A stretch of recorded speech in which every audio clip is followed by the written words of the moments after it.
பகல இன்னைக்கு நான் உங்ககிட்ட ஒரு பைக் எடுத்துட்டு வந்திருக்கேன். அது வந்து பார்க்கறதுக்கு பிளாக் சீட்டா மாதிரி இருக்கு. ஒரு கருப்பு சிறுத்தை அப்படின்னு சொல்லலாம். நான் பார்க்கறதுக்கு அப்படி இருந்துச்சு. நிறைய பேர் ஃப்ரீக்வெண்டா இந்த கமெண்ட்ஸ்ல கேட்டே இருந்தீங்க. Honda CB 300R பத்தி ஒரு ரிவ்யூ போடுங்க அப்படின்னு சொல்லி. அண்ட் ஃபைனலி நம்ம கூட Honda CB 300R இருக்கு. இந்த மோட்டார் சைக்கிளை நான் ஓட்டினதை வச்சு ஒரு 2-3 விஷயங்கள் கண்டுபிடிச்சேன். ஒன்று, இட்ஸ் காம்பேக்ட். ரெண்டாவது, இட்ஸ் அக்ரெசிவ். மூணாவது, இட்ஸ் லவுடர். இந்த 3 விஷயங்களை நான் கண்டுபிடிச்சேன். 3 விஷயங்கள் இந்த மோட்டார் சைக்கிளில் ஒரு மேஜர் கீ பாயிண்ட்னு சொல்லலாம். இந்த மோட்டார் சைக்கிள் இந்த செக்மெண்ட்ல ஒரு யூனிக்கான மோட்டார் சைக்கிள்னு சொல்லலாம். அப்படி என்ன யூனிக்கான விஷயங்கள் இருக்கு அப்படின்றத பத்தி இந்த வீடியோல டீடைலா பார்ப்போம்.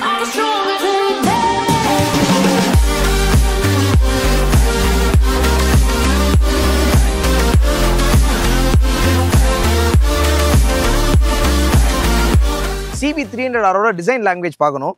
நான் ஸ்டார்டிங்லேயே சொல்லியிருந்தேன் ஒரு சீட்டா மாதிரி இருக்கு அப்படின்னு சொல்லி. பிகாஸ் அந்த லுக்கிங்கில் தான் இருக்குது பார்க்குறதுக்கு. உங்களுக்கு எப்படி தோணுது அப்படின்றத கமெண்ட்ஸ் சொல்லுங்கள். ரவுண்ட் ஷேப் ஹெட்லாம்ப் வந்துடுது. நல்லா லோவாக பொசிஷன் பண்ணியிருக்காங்க. இதில் வந்து உங்களுக்கு டியோரலும் இருக்குது. மேலே கீழே டியோரல், சென்டரில் ஹெட்லாம்ப் வருது, ஹை பீம் லோ பீம், மேலே பியானோ பிளாக் ஃபினிஷிங் பண்ணியிருக்காங்க. ஒரு விஷயம் என்னன்னா, இது ஹோண்டா பிக் விங் செக்மெண்ட்டில் வந்து சேலுக்கு வருது. ஸோ நிறைய ப்ரீமியம் டச்சஸ் இந்த மோட்டார் சைக்கிளை பார்க்க முடியுது. இங்கே LED டர்ன் பிளிங்கர்ஸ் வந்துருது, இங்கே நம்பர் பிளேட் ஹோல்டர். ஸோ இந்த பொசிஷனிங் எல்லாமே பார்க்குறதுக்கு நல்லா இருக்குது. ஃப்ரண்ட்டில் 41mm USD ஃபோக்ஸ் வந்து கொடுத்துருக்காங்க. அது வந்து லைட் கோல்டு கலரில் இருக்குது. இது பிளாக் கலர் ஸ்கீம். இதிலே வந்து ரெட் கலர் ஸ்கீம் இருக்குது. எனக்கு ஸ்பெஷலாக ரெட்டு பிடிச்சிருக்கு. பிகாஸ் CB சீரீஸில் வந்து நான் பார்த்து இது என்ன மோட்டார் சைக்கிள்னு சொல்லி ஐடென்டிஃபை பண்ணதே அந்த ரெட் கலரில் தான். ஸோ அதனால் எனக்கு அந்த ரெட் பர்சனலாக பிடிக்குது. உங்களுக்கு எந்த கலர் ஸ்கீம் பிடிச்சிருக்குன்னு கமெண்ட்ஸ் சொல்லுங்கள். ஃப்ரண்ட் ஃபெண்டர் நல்லா அகலமாக இருக்குது. இங்கே ஒரு ஏரோ இன்செட், ஒரு ஏர் வெண்ட் மாதிரி கொடுத்துருக்காங்க.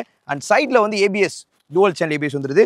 பின்னாடி எக்ஸ்டெண்டர் தேவைப்படுமான்னு கேட்டிங்கன்னா கண்டிப்பாக தேவைப்படும். பிகாஸ் கொஞ்சம் ஷார்ட்டாக இருக்குது. So front wheel 17 inches alloy wheel தான். அலாய் வீலோட டிசைன் பார்க்குறதுக்கு நல்லா இருக்குது. ஃப்ரண்ட் டயர்ஸ் 110/70 செக்ஷன் வீல்ஸ் வந்து கொடுத்துருக்காங்க. டயர்ஸை பற்றி பேசணும்னா ஃபர்ஸ்ட் இந்த பைக்கோட wheel base ஷார்ட்டரான wheel base.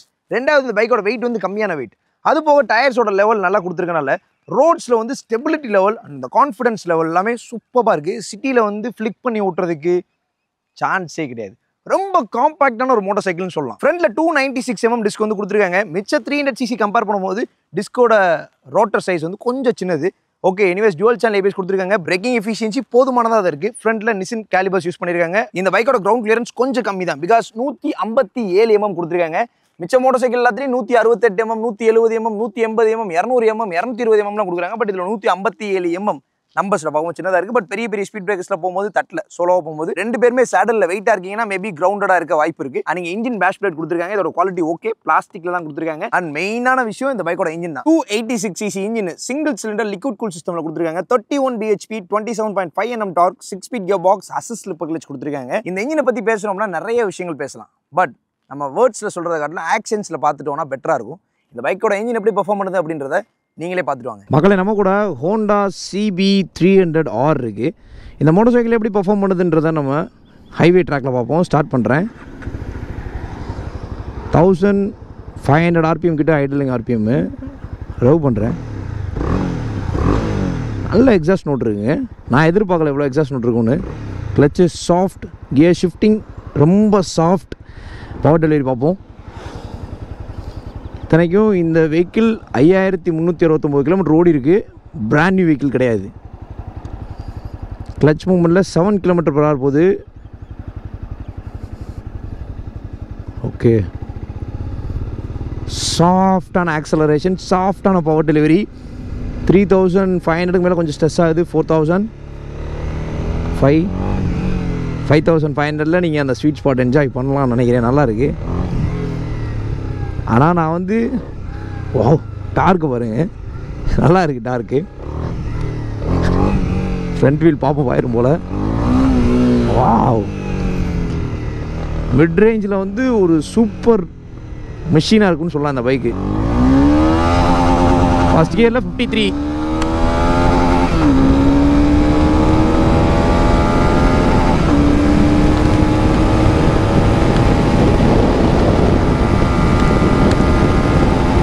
Fourth கியர்லேயே almost 130 மேலே போயிடுச்சு. சொல்லப்போனால் இந்த செக்மெண்ட்டில் நல்லா பவர்ஃபுல்லான ஒரு பைக்குன்னு இந்த பைக்கை கண்டிப்பாக சொல்லலாம்.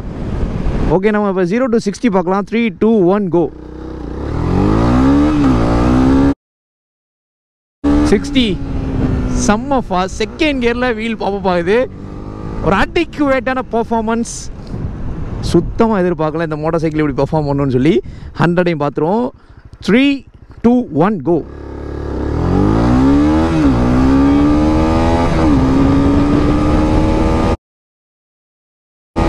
100 ஃபாஸ்டஸ்ட் இன் இட்ஸ் கிளாஸ். கண்டிப்பாக அந்த மிட் ரேஞ்ச் பவர் சொல்லப்போனால் 4th கியரில் 130 போகுதுன்னா 5th கியரில் ஒரு 150 ப்ளஸ் ரீச் பண்ணும். 6th கியர் க்ரூசிங் கியர்னு எடுத்துக்கிட்டாலும் ஒரு 160 ப்ளஸ் வரைக்கும் போக வாய்ப்பு இருக்குது. அதனால் டாப் ஸ்பீட் நீ அவ்வளோ கிளைம் பண்ணலாம். அடிக்குவேட்டான மிஷின். 3500லையும் நீங்கள் ஸ்வீட் ஸ்பாட் என்ஜாய் பண்ணால் சடன் த்ராட்டில் கொடுத்தா 5500லையும் நீங்கள் என்ஜாய் பண்ணலாம். இல்லை அப்படின்னா 7000 RPMலையும் நீங்கள் வந்து என்ஜாய் பண்ணலாம். ஸோ அந்தளவுக்கு எல்லா ரேஞ்சிலையுமே நல்லா பர்ஃபார்மன்ஸ் ப்ரொடியூஸ் பண்ணக்கூடிய இன்ஜின். வைப்ரேஷன் டெஸ்ட் பார்த்துருவோம். இத்தனையும் இது யூஸ் பண்ணப்பட்ட மோட்டர் சைக்கிள். இது ஒரு டெஸ்ட் டைம் மோட்டர் சைக்கிள், நிறைய பேர் யூஸ் பண்ணியிருப்பாங்க. ஓகே, இப்போ நான் வந்து கிராஜுவல் ஆக்சலரேஷன் கொடுக்குறேன். 3000 எதுவுமே தெரில. 4ல் ஃபுட்பெக்ஸில் தெரியுது, 5ல் டேங்க் கிட்ட தெரியுது, 7000 சீட்டில் தெரியுது. பட் ஹேண்டில் பாரில் ஹேண்டில் பாரில் வைப்ரேஷனே தெரிலங்க. நல்லா இருக்கு. ஓகே, 4000 மேலே நீங்கள் வைப்ரேஷன் ஃபீல் பண்ணுவீங்க. பட் இந்த பைக்கில் அந்த சாஃப்ட்னஸ்ன்றதை நல்லா ஃபீல் பண்ண முடியுது. இந்த எக்ஸாஸ்ட் நோட் வந்து உண்மையாக ஒரு டிஃப்ரென்ஸை க்ரியேட் பண்ணுதுங்க. பாருங்கள், ஸ்லோ ஸ்பீச் பண்ணும்போது குழந்த மாதிரியே இருக்கா. அவ்வளோதான். 7000 ஹிட் பண்ணிட்டோம் அப்படின்னா எக்ஸாஸ்ட் நோட்டோட சவுண்ட் பயங்கரமாக இருக்குது. 100 120 சாலிட் க்ரூசிங், சாலிடாக க்ரூஸ் பண்ணலாம். ஈஸி க்ரூசிங் சொல்லலாம். சிட்டி டிரைவிங் பண்ணுறதுக்கு அவ்வளவு காம்பேக்டாக இருக்குது. சிட்டி ரோட்ஸில் ஒரு குட்டி மோட்டர் சைக்கிள், பட் அதிகமான பவர். அது வந்து அந்த டைனமிக்ஸே வேறு மாதிரி இருக்குது. அந்த power to wait ratio distribution ஓவராலாக வந்து நல்லா டிசைன் பண்ணியிருக்காங்க. சிட்டி டிராஃபிக்ஸ்லாம் ஓட்டும் போது பர்ஃபார்மன்ஸ் பயங்கரமாக இருக்குது. சின்ன பைக் வேறு, காம்பேக்டாக இருக்கா. அந்த டைனாமிக்ஸை வந்து ரோட்ஸில் என்ஜாய் பண்ணும்போது அது வேறு மாதிரி ஃபீல் ஆகுது. கண்டிப்பாக டெய்லி சிட்டி கம்யூட்டுக்கு ஒரு சூப்பர் மோட்டர் சைக்கிளாக இருக்கும். ஸோ 300cc வச்சு சிட்டிக்குள்ளே ஓட்ட முடியும்னு கேட்டிங்கன்னா கண்டிப்பாக இந்த பைக்கை வச்சு உங்களால் ஓட்ட முடியும். ஏன்னா எனக்கு ஓட்ட முடியும்னு தோணுது. உங்களுக்கு என்ன தோணுது அப்படின்றத நீங்கள் டெஸ்ட் பண்ணி பார்த்தீங்கன்னா தான் உங்களுக்கு ஐடியா வரும். ஆல்ரெடி இந்த மோட்டர் சைக்கிள் நீங்கள் யார் ஓட்டியிருந்தீங்கன்னா உங்களோட கருத்துக்களை கமெண்ட்ஸில் கொடுங்க. டர்னிங் ரேடியஸ் வந்து இந்த மோட்டர் சைக்கிளில் அதிகம் தாங்க. ஹேண்டில் பார் லென்த்து, பட் லென்த்தாக இருக்கனால டர்னிங் ரேடியஸ் அதிகம். But it's easy flickable. City ரோட்டில் ஃப்ளிக் பண்ணி ஓட்டுறதுக்கெலாம் சூப்பராக இருக்குது. அந்த ஒரு சடன் ஓவர்டேக் பண்ணுறதுனால கூட நம்ம ஓவர்டேக் பண்ணிட்டு ஈஸியாக வர முடியும். அந்த அளவுக்கு ஹேண்டில் பார்ஸ் வந்து நமக்கு சப்போர்ட் பண்ணும். ஒரு சைடு டர்னிங் ரேடியஸ் அதிகமாக இருந்தாலும் இந்த மாதிரி ரைட் பண்ணுறதுக்கு நமக்கு வந்து அடாப்ட் ஆகுதுன்னு சொல்லலாம். ஓகே, இப்போ வந்து நம்ம பிரேக்ஸ் பார்ப்போம். ரியர் பிரேக்ஸ் வந்து பைட்டிங் ஸ்லோவாக தெரிஞ்சாலும் டயர் எந்த இடத்துலையுமே லாக் ஆகலை. அது ஒரு அட்வான்டேஜாக நம்ம பார்க்கலாம். சிட்டி ரேஞ்சில் ஓட்டும் போது rear brakes is more then enough. Front brakes okay, front brakes is also adequate. Braking இந்த மோட்டர் சைக்கிள் நல்லா தான் இருக்குது. பட் எனக்கு வந்து ரொம்ப ரொம்ப ரொம்ப ரொம்ப ரொம்ப பிடிச்ச விஷயம் இந்த பர்ஃபார்மன்ஸ். பவர் லேகே எல்லாம் போகும். அதே மாதிரி லோ அண்ட் டார்க்கை பற்றி பேசி ஆகணும். 4th கியரில் இப்போ 80ல் க்ரூஸ் பண்ணிருக்கோம். ஸ்லோ பண்ணுறேன், ஒரு 50க்கு கீழே போயிடும். ஓகே, 40 ரேஞ்சிலேருந்து க்ரூஸ் பண்ணிகிட்டு இருக்கேன். எதுவுமே தெரில. அகெயின் அதே பவருக்கு அது ஈஸியாக கொண்டு வந்துடுது. அந்த டியூனிங்ஸை நீங்கள் பார்த்தீங்கனாலே உங்களுக்கு தெரியும். 6th கியர் இப்போ ஸ்லோ பண்ணுறேன்.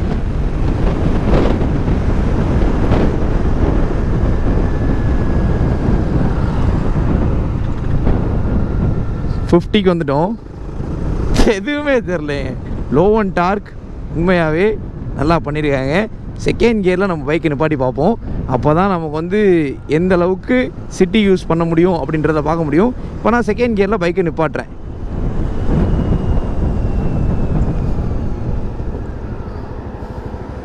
நிப்பாட்டியாச்சு. இப்போ பார்க்கலாம். நான் வந்து ஆக்சிலேட்டர் கொடுக்கல, கிளச்சில் தான் ஓட்டுறேன். ஸ்மூத்தாக போகுது. அந்த ஒரு பாயிண்ட் மட்டும் துடிக்குது, அவ்வளோதான். அந்த பாயிண்ட்டை விட்டுட்டோன்னா நார்மலாக பர்ஃபார்ம் பண்ணுதுங்க. லோ அண்ட் டார்க் இந்த மோட்டர் சைக்கிளில் ஒரு பெரிய அட்வான்டேஜ்னு சொல்லலாம். ஹீட்டிங்கை பற்றி சொல்லணும் அப்படின்னா, டிராஃபிக்ஸில் அதிகமாக ஓட்டினீங்கன்னா ஹீட்டிங் இருக்கும். ஹைவேஸில் புஷ் பண்ணி ஓட்டினீங்கன்னா ஹீட்டிங் இருக்கும். அதை தவிர்த்து அடிக்கடி ஹீட் ஆகுதுன்னு சொல்ல முடியாது. டைனமிக்ஸ் வந்து உண்மையாக எனக்கு ரொம்ப பிடிச்சிருக்கு. இந்த சிபி சீரிஸோட டைனமிக்ஸ். CV300F வந்து அது டிஃப்ரெண்ட்டாக இருக்கும். பட் இதே இன்ஜின் தான். டியூனிங்ஸில் ஸ்லைட்லி டிஃப்ரென்ஸ் இருக்கலாம். பட் இந்த டியூனிங்ஸ் அக்ரெசிவ் நேச்சரில் இருக்குது. பவர்லாம் கிடையாது. மிட் ரேஞ்சில் சூப்பராக பர்ஃபார்ம் பண்ணுது. மிட் அண்ட் டாப் எண்ட் வந்து சூப்பராக பர்ஃபார்ம் பண்ணுது. அது என்னோட கருத்து. நான் இந்த பைக்கை ஓட்டினதில் நான் எதுவுமே ஃபீல் பண்ணலை. இத்தனைக்கும் 5300 கிலோமீட்டர் ஓடின வெஹிக்கிள். இதில் ஏதாவது நான் நோட்டீஸ் பண்ணலான்னு நினச்சேன். பட் அந்த பர்ஃபார்மன்ஸ் வந்து எதையுமே கன்சிடரே பண்ண முடியாத அளவுக்கு பண்ணிடுச்சு. பர்ஃபார்மன்ஸ் நல்லா இருந்துச்சு, பிரேக்கிங் நல்லா இருக்குது, லோ அண்ட் டார்க்கு, வைப்ரேஷன். இந்த மோட்டர் சைக்கிளில் இப்படி தான் இருக்கும் மேக்ஸிமம். ஒரு 300 GC போயிட்டாலே வைப்ரேஷன் ரேஞ்ச் இந்த மாதிரி தான் இருக்கும். பட் எடுத்தோடனே இனிஷியலாகவே வைப்ரேஷன் இருந்துச்சுன்னா தான் நம்ம வந்து அதை சொல்லணும். அதே மாதிரி gear shifting is so soft. Exhaust light பண்ணல. கண்டிப்பாக இந்த மோட்டர் சைக்கிளை டெஸ்ட் பண்ணி பாருங்கள். பார்த்துட்டு உங்களோட ஃபீட்பேக்ஸை கொடுங்க. நான் சொன்னது எல்லாமே அந்த மோட்டர் சைக்கிள் அப்படி தான் இருக்கா இல்லையான்றதை நீங்கள் ஓட்டமாக உங்களுக்கு தெரிஞ்சிடும்ல. தெரிஞ்சதுக்கப்புறம் அதை வந்து சொல்லுங்கள். நீங்கள் 300 CCயில் பைக் பார்க்குறீங்க அப்படின்னா. சைட் வியூ ப்ரெசன்ஸில் வீல் பேஸ் வந்து ஷார்ட்டாக இருக்குன்னு ஃபீல் பண்ண முடியுது. ரொம்ப ஷார்ட்னு சொல்ல முடியாது. பிகாஸ் ஓரளவுக்கு ஷார்ட்டான வீல் பேஸ், அதுக்கப்புறம் வெயிட்டை கம்மி பண்ணி டைனமிக்ஸை வந்து இந்த ஸ்போர்ட்டியர் ஜியோமெண்ட்ரியில் வந்து டிரைவ் பண்ணியிருக்காங்க. அது ரைட் பண்ணும் போது சூப்பராக ஃபீல் பண்ண முடியுதுன்னு சொல்லலாம். நீங்கள் வந்து CB300Rோட patch, city bike, 300 CC and டேங்கோட டிசைன் பாருங்க, நல்லா லென்த்தாக இருக்குது. இங்கே ஹோண்டாவோட பேட்ச் வந்துடுது, ஃபைன். அதுக்கப்புறம் இங்கே எக்ஸாஸ்ட் எண்ட் கேன் மேலே வந்து SS மெட்டீரியலில் ஹீட் ப்ரொடக்ஷன் பிளேட்ஸ் கொடுத்துருக்காங்க. அண்ட் எக்ஸாஸ்டோட எட்ஜ்லையுமே அந்த SS மெட்டீரியல் யூஸ் பண்ணியிருக்காங்க. பில்லியன் ஃபுட் பேக்ஸ் சின்னதாக இருக்குது. ரைடர் ஃபுட் பேக்ஸ் ஓகே நல்லா கொடுத்துருக்காங்க. பிரேக் லிவரும் கிரிப்பியாக தான் கொடுத்துருக்காங்க, ஃபைன். அண்ட் இன்னொரு விஷயம், இது வந்து நேக்கட் மோட்டர் சைக்கிள்னால அந்த சாசி வந்து லிட்டரல் நம்ம வெளியே பார்க்க முடியும். இந்த இடத்துல இந்த கிரிப்பி பேட்ச் மாதிரி கொடுத்துருக்காங்க. பட் இது பிளாஸ்டிக். இங்கே ஏர் பாக்ஸ், இதான் அந்த மோட்டர் சைக்கிளோட ஏர் பாக்ஸ். அண்ட் கீழே வந்து 7 ஸ்டெப் அட்ஜஸ்டபிள் மோனோஷாக் சஸ்பென்ஷன் கொடுத்துருக்காங்க. சஸ்பென்ஷன் கம்ஃபர்ட் பற்றி பேசணும்னா சாஃப்ட் தான். பிகாஸ் ஹோண்டா பைக்ஸில் நான் எல்லா ரிவ்யூலையும் சொல்லுவேன், சாஃப்ட்ன்ற ஒரு விஷயம் தான் மேலே வரும். சாஃப்ட், கம்ஃபர்ட், சொஃபஸ்டிகேட்டட் இந்த மாதிரி விஷயங்கள்லாம். அதே மாதிரி நம்ம வந்து பைக்கோட இன்ஜினை ஸ்டார்ட் பண்ணுறது வந்து கிளச் ஆக்சஸ், கியர் ஷிஃப்டிங்கு, அதுக்கப்புறம் பவர் டெலிவரியோட ரெஸ்பான்ஸு, சஸ்பென்ஷனோட கம்ஃபர்ட்டு, சீட்டோட கம்ஃபர்ட்டு, அதுக்கப்புறம் அந்த டைனமிக்ஸ் எல்லாமே வந்து அந்த கம்ஃபர்ட் ஸ்டேட்டில் தான் இருக்கும். It depends upon the category. But இந்த மோட்டர் சைக்கிளும் அப்படி தான் இருக்குது. நமக்கு வந்து இன்ஜின் ஸ்டார்ட் பண்ணுறதுலையா இருக்கட்டும், அதுக்கப்புறம் நம்ம வந்து கியர் ஷிஃப்ட் பண்ணி பவர் டெலிவரி என்ஜாய் பண்ணுறதா இருக்கட்டும், சீட் கம்ஃபர்ட்டாக இருக்கட்டும், அதுக்கப்புறம் அந்த டைனமிக்ஸாக இருக்கட்டும், எல்லாமே அந்த சாஃப்ட் சைடில் இருக்குன்னு சொல்லலாம். அண்ட் இந்த எக்ஸாஸ்ட் ஸ்கேனை பற்றி பார்த்துட்டோம். எக்ஸாஸ்ட் நோட்டு கேட்கணும்ல. எக்ஸாஸ்ட் நோட் இப்படி இருக்குன்னு சொல்லி நான் எதிர்பார்க்கவே இல்லைங்க. அப்படிப்பட்ட ஒரு எக்ஸாஸ்ட் நோட் நீங்களே கேளுங்களேன். இது வந்து ஐடல் நோட்டு. 4000 RPM தான், 7000 RPM தான், 10,000 RPM.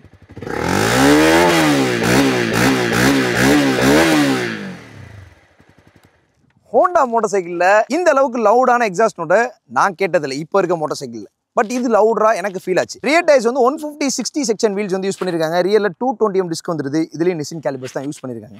டெயில் போர்ஷன் ஸ்லீக்காக இருக்குது. இதில் வந்து அந்த சைடில் அந்த ஃபின்ஸ் மாதிரி கொடுத்துருக்காங்க. Indicator, number plate holder, number plate light வந்துருது. சைடில் சாரி கார்டு, அது மேலே பிளாஸ்டிக் ஃபில்லிங் பண்ணியிருக்காங்க. அண்ட் டெயில் லைட் பார்த்தோம் அப்படின்னா அந்த CBR சீரிஸை இன்ஸ்பயர் பண்ணமா டெயில் லாம்ப்ஸ் நல்லா இருக்குது. LED, all LED. அண்ட் சீட்ஸை பற்றி பேசணும்னா ரைடருக்கு நல்லா கம்ஃபர்டபுளான சீட், நல்லா அகலமான சீட்டாக கொடுத்துருக்காங்க. ரெக்ஸின் கொஞ்சம் ஹார்டாக இருக்கலாம், ஃபோம் கம்ஃபர்டபுளாக தான் இருக்குது. அண்ட் பில்லியன் சீட்டும் நல்ல அகலமான சீட் தான். பட் என்னன்னா சப்போர்ட் தான் மிஸ் ஆகுது. இங்கே கீழே இன்டெகிரேட்டட் கிராப் ஹேண்டில் கொடுத்துருக்காங்க. இப்போ ஃபேமிலி யூஸ் பண்ணணும்னு சொல்லி லேடிஸ் ஒன் சைடு உட்காராங்க அப்படின்னா அவங்களுக்கு சப்போர்ட் கிடைக்காது பிடிக்கிறது. பிகாஸ் பைக்குமே பவர்ஃபுல்லான பைக், லைட்டாக ட்விஸ்ட் பண்ணால் கூட அவங்க பின்னாடி சாயறதுக்கு வாய்ப்பு இருக்குது. ஸோ அதனால் எக்ஸ்டெண்டட் கிராப் ரயிலோ பின்னாடி எக்ஸ்ட்ரா சப்போர்ட் போட்டுக்கிட்டீங்க அப்படின்னா மேபி ஃபேமிலி யூஸ் பண்ணலாம். பட் அது போட்டிங்கன்னா இந்த லுக்கை வந்து ஸ்பாயில் பண்ணிடும். பட் இருந்தாலும் பில்லியன் சீட் வந்து நல்ல அகலமான சீட்டாக தான் இருக்குது. While comparing to other motor cycle இந்த செக்மெண்ட். டேங்க் சைஸ் வந்து பெருசாக இருக்குது. பட் டேங்க் கெப்பாசிட்டி கம்மி தான், 9.7 லிட்டர்ஸ் தான். சொல்ல போனால் ஒரு 11 லிட்டர்ஸ் 12 லிட்டர்ஸ் கொடுத்துருக்கான். 12 லிட்டர்ஸ் கொடுத்துருந்தா இந்த செக்மெண்ட்டில் சூப்பரான டேங்க் கெப்பாசிட்டி. 9.7 லிட்டர்ஸ் கொடுத்துருக்காங்க. பிகாஸ் இது டூரிங்க்கு அடாப்ட் ஆகும். டெய்லி சிட்டி கம்யூட்டுக்கு ஃபர்ஸ்ட் ப்ரையாரிட்டி. ரெண்டாவது ப்ரையாரிட்டி வந்து டூரிங்க்கு நீங்கள் யூஸ் பண்ணலாம், லாங் க்ரூசிங் பண்ணலாம். 120 க்ரூசிங்லாம் சாலிடாக போகுதுங்க. அண்ட் தென் நார்மலான த்ராட்டில் தான். But clutch and brake lever மட்டும் குரோமில் கொடுத்துருக்காங்க. பார் அண்ட் வந்துருது. சைட் மிரரோட வியூ நல்லா இருக்கு. பட் பிளாக் ஃபினிஷ் தான். இங்கே கில் சுவிட்ச் இன்டெகிரேட்டட் செல் ஸ்டார்ட் வந்துருது. Pass lamp, horn, turn indicators. Horn indicator சுவிட்சை மட்டும் ரீபோசிஷன் பண்ணியிருக்காங்க. அதுக்கப்புறம் கிளஸ்டர் பார்த்தோன்னா LCD டிஜிட்டலாக தான் கொடுத்துருக்காங்க. பெருசாக ஃபீச்சர்ஸ் கிடையாது. பட் இதில் என்னென்ன இருக்குது அப்படின்னா tachometer, speedometer, fuel gauge level, trip A, trip B, average mileage, அதுக்கப்புறம் உங்களுக்கு கியர் போர்ஷன் இண்டிகேட்டர் வந்துருது. இந்த ஃபீச்சர்ஸ் மட்டும் தான் இந்த கிளஸ்டரில் இருக்குது. இதை தவிர்த்து நமக்கு CB300Fல இருக்க மாதிரி ட்ராக்ஷன் கண்ட்ரோல் சிஸ்டம் கிடையாது, ப்ளூடூத் கனெக்டிவிட்டி கிடையாது. இதெல்லாம் வந்து CB300F வரதுக்கு முன்னாடி வந்த மோட்டர் சைக்கிளாக அதை அப்டேட் பண்ணல. மேபி ஃபியூச்சரில் அவங்க அப்டேட் பண்ணுறதுக்கு சான்ஸ் இருக்குன்னு நினைக்கிறேன். இந்த மோட்டர் சைக்கிளோட டிசைன் அண்ட் ஹார்ட்வேர்ஸ் வச்சு பார்க்கும்போது நான் சொன்ன விஷயங்கள் உங்களுக்கு ஓரளவுக்கு ஸ்ட்ரைக் ஆயிருக்கும்னு நினைக்கிறேன். இந்த மோட்டர் சைக்கிளோட வெயிட் 146 கிலோகிராம். கிட்டத்தட்ட ஒரு ஸ்கூட்டரை விட 25 கிலோ தான் அதிகம். ஸ்கூட்டர் எங்கே இருக்குது, 300cc பைக் எங்கே இருக்குது? இந்த வெயிட் வந்து ஒரு சூப்பர் டிஃப்ரென்ஸ் கிரியேட் பண்ணணும்னு சொல்லலாம். இந்த பைக்கோட எர்னாமிக்ஸ் பார்ப்போம். ரொம்ப ஈஸியாக இருக்குங்க. சேடல் ரொம்ப ஹைட்டு கிடையாது, ஈஸியாக காலை தூக்கி போட்டுற முடியுது. 5 ஃபீட் இருந்தாலும் நீங்கள் கண்டிப்பாக ட்ரை பண்ணி பாருங்கள். வெயிட்டே தெரிலங்க, 146 கிலோகிராம். ஃபைன். ஹேண்டில் பார்ட்ஸ் வந்து ரொம்ப ரைஸ்டுன்னு சொல்ல முடியாது, பட் ரைஸ் பண்ணியிருக்காங்க. வைடாக இருக்குது, பட் ஒரு விதமான ஒரு காம்பேக்ட்னஸ் தெரியுதுன்னு சொல்லலாம். மோட்டார் சைக்கிளில் ஏறுறதுக்கு ஈஸியாக இருந்துச்சு வெயிட் கம்மினால. ஹைட் லெவல் நீங்கள் பார்க்கலாம். நான் 5.8 ஃபீட்டு, எனக்கு 2 ஃபுட்டுமே பிளேஸ் ஆயிடுச்சு, முட்டுமே மடங்கி தான் இருக்குது. அந்த ரைடர் ட்ரையாங்கிள் பாருங்களேன். இது வரைக்கும் நிறைய மோட்டார் சைக்கிள் பார்த்துருக்கோம். நேக்கட் ஸ்போர்ட்ஸ் பார்த்துருக்கோம், கஃபே ரேசர் பார்த்துருக்கோம், ஸ்கிராம் பார்த்துருக்கோம், ரோட்ஸ்டர் பார்த்துருக்கோம், சூப்பர் ஸ்போர்ட்ஸ் பார்த்துருக்கோம், ஸ்போர்ட்ஸ் பார்த்துருக்கோம். But it's totally different. எனக்கு இப்படி தான் தோணுது. நீங்கள் யார் இந்த மோட்டார் சைக்கிள் வச்சிருக்கீங்கன்னா கண்டிப்பாக உங்கள் எக்ஸ்பீரியன்ஸ் கீழே ஷேர் பண்ணிங்கன்னா அது நான் சொல்கிறதோட கனெக்ட் ஆதான்னு மக்களுக்கு புரியும். ஸோ இந்த riding poster totally comfortable, totally satisfying for me, அப்படி தான் சொல்லணும். ஸோ அதனால் ஹேண்டில் பார் பெருசுனால டர்னிங் ரேடியஸ் வந்து உங்களுக்கு கம்மி தான். பட் உங்களுக்கு சிட்டிக்குள்ளே ஃப்ளிக் பண்ணி ஓட்டுறதுக்கு ஈஸியாக இருக்கும். இப்போ உங்களுக்கு கேள்வி வரலாம், டர்னிங் ரேடியஸே கம்மி அப்புறம் எப்படி ஃப்ளிக் பண்ணி ஓட்டணும்னு கேட்கலாம். அதுக்கு வந்து ஹேண்டில் பார் தான் முக்கியம் கிடையாது. லென்த்து, அதுக்கப்புறம் ஓவரால் வெயிட்டு, அதுக்கப்புறம் உங்களுக்கு அந்த பவர் டு வெயிட் ரேஷியோ எல்லாமே இருக்குது அதில். ஸோ அதனால் இந்த மோட்டார் சைக்கிள் சீரியஸ்லி ஒரு டிஃப்ரெண்ட்டான மோட்டார் சைக்கிள். எனக்கு வந்து சீட்ஸ் ஓரளவு கம்ஃபர்டபுளாக இருக்குது, ரொம்ப கம்ஃபர்டபுளாக இருக்குன்னு சொல்ல முடியாது. ரெக்ஸின் வந்து மேபி 2 இயர்ஸாக யூஸ் பண்ணிருக்காங்க அந்த மோட்டார் சைக்கிள் அவங்க. ஸோ அதனால் அந்த ரெக்ஸின் பழசாயிடுச்சுனால இருக்கும்னு நினைக்கிறேன். But foam is good. அதே மாதிரி ரைடிங் போஸ்டர் ஒரு பாயிண்ட் லீன் இருக்குது, பட் ரொம்ப லீன் இல்லை. அதுவுமே வந்து கம்ஃபர்டபுளாக இருக்குன்னு சொல்லலாம். ஸோ இதான் என்னோட கருத்து. உங்களோட கருத்து என்ன அப்படின்றத கமெண்ட்ஸ் சொல்லுங்கள். ஹோண்டா CB300R எப்படின்னு சொல்லி என்னோட எக்ஸ்பீரியன்ஸ் எல்லாமே ஷேர் பண்ணியிருக்கேன். இது என்னோட எக்ஸ்பீரியன்ஸ் அண்ட் இம்ப்ரெஷன். எனக்கு என்ன தோணுச்சோ அதை மட்டும் தான் சொல்லியிருக்கேன். உங்களுக்கு என்ன தோணுதோ அதை கமெண்ட்ஸ் சொல்லுங்கள். இந்த பைக்கோட ப்ரைஸ் பார்ப்போம். 2,40,000 எக்ஸ்ஷோரூம் ப்ரைஸ் வருது. இதோட சிப்ளிங் வெர்ஷன் தான் ஹோண்டா CB300F. அது நேக்கட் ஸ்போர்ட்ஸ் மோட்டார் சைக்கிள். இந்த மோட்டார் சைக்கிளோட காம்படிட்டர் யார் அப்படின்னா RTR 310. அந்த மோட்டார் சைக்கிள் 300cc கம்பேர் பண்ணலாம், பிகாஸ் அது ஒரு ஸ்போர்ட்ஸ் மோட்டார் சைக்கிள். ஸோ இது வந்து ஒரு நியோ ஸ்போர்ட்ஸ் கஃபே கேட்டகரியில் வருது. அதில் நிறைய விஷயங்கள் மாறும். அது 2,50,000 ஸ்டார்ட் ஆகுது, 2,75,000 மேலே இருக்குது. பட் இது 240 தான். அப்படி காம்படிட்டரோட பார்க்கும்போது கம்மி. பட் 400cc ஒரு ரோட்ஸ்டர் இருக்குது, ட்ரைம் ஸ்பீட் 400. அதோட எக்ஸ்ஷோரூம் ப்ரைஸும் 240 தான். இத்தனைக்கும் அது 400cc ஆயிடுது. அப்படி பார்க்கும்போது கொஞ்சம் காஸ்ட்லியாக தெரியுது செக்மெண்ட்டில். நிறைய பேர் இந்த மோட்டார் சைக்கிளை ப்ரிஃபர் பண்ணியிருக்காங்கன்னு கேட்டிங்கன்னா கொஞ்சம் கம்மி தான். ஆனால் இந்த பைக்குரிய விஷயங்கள் நிறைய பேருக்கு பிடிக்கும். பட் ப்ரைஸ்னால நிறைய பேர் CB300F போயிடுவாங்க. ஏன்னா அது வந்து 1,70,000 கிடைக்குது ஒரு 300cc. அஃபோர்டபுளான 300cc அப்படின்னா அது ஹோண்டா CB300F தான். நிறைய பேர் CB300F வந்து கேட்டிருந்தீங்க. அதோட ரிவ்யூ நான் முன்னாடி போட்டிருந்தோம். நெக்ஸ்ட் போடணும்னு சொல்லுங்க, போடுறேன். அதே மாதிரி ஒரு சின்ன கருத்து கணிப்பு, உங்களுக்கு CB300F பிடிக்குமா R பிடிக்குமான்றத கமெண்ட்ஸ் சொல்லுங்கள். அப்போ நம்ம தெரிஞ்சுக்கலாம் எவ்வளோ பேருக்கு இந்த மோட்டார் சைக்கிள் பிடிக்குது அப்படின்றத பற்றி. இப்போ நீங்கள் என்கிட்ட வந்து CB300F வாங்கலாமா R வாங்கலாமான்னு கேட்டிங்கன்னா அதை 2 கிரைட்டீரியா பிரிக்கணும்.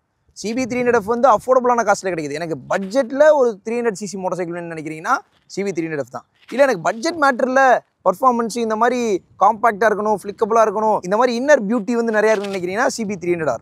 அது வாங்கும்போது உங்களுக்கு என்ன தேவைன்னு முடிவு பண்ணுங்கள். உங்களோட பட்ஜெட் என்ன, அதை பேஸ் பண்ண சாய்ஸ்க்கு போகும்போது அது ரிலையபிளான ஆப்ஷனாக இருக்கும். அதான் எங்களோட கருத்து.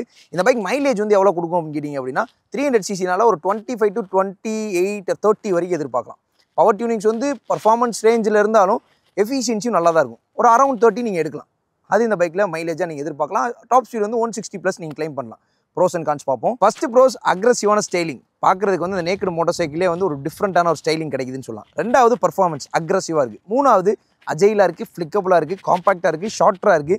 அதனால பர்ஃபார்மன்ஸை சூப்பராக என்ஜாய் பண்ண முடியுது. நாலாவது விஷயம், இந்த மோட்டார் சைக்கிளில் IMU சென்சார் இருக்குது. அது வந்து சென்ஸ் பண்ணிக்கிட்டே இருக்கும். அண்ட் கான்னு பார்த்தோன்னா ஃபஸ்ட்டு இந்த மோட்டார் சைக்கிளில் டேங்க் கெப்பாசிட்டி கம்மி. ரெண்டாவது ப்ரைஸ் வந்து மிச்ச மாடலில் கம்பேர் பண்ணும்போது ப்ரைஸ் கொஞ்சம் கூட இருக்குது. அதே மாதிரி ஃபீச்சர்ஸ் வந்து ரொம்ப மாடர்ன் டே ஃபீச்சர்ஸ் எதுவும் இல்லை. ப்ளூடூத் இல்லை, அந்த மாதிரி ட்ராக்ஷன் கண்ட்ரோல் சிஸ்டம் இல்லை. ஸோ இந்த மாதிரி ஃபீச்சர்ஸ்லாம் வந்து இதில் மிஸ் ஆகுது. ஸோ இந்த 3 விஷயங்கள் நான் பார்த்தது. ஸோ இதை தவிர்த்து இந்த மோட்டார் சைக்கிளில் கான்னு சொல்கிறதுக்கு எனக்கு எதுவும் இல்லை. உங்களுக்கு எது இருக்குன்னா கமெண்ட்ஸ் சொல்லுங்கள். இதோட இந்த வீடியோ வந்து க்ளோஸ் பண்ணுறேன். எப்பயுமே பைக் ரைட் பண்ணும்போது ஹெல்மெட் வியர் பண்ணிக்கோங்க. லாங் ட்ரைவ் போகிறீங்கன்னா கியர்ஸ் இன்ஷூர் பண்ணிக்கோங்க. And right side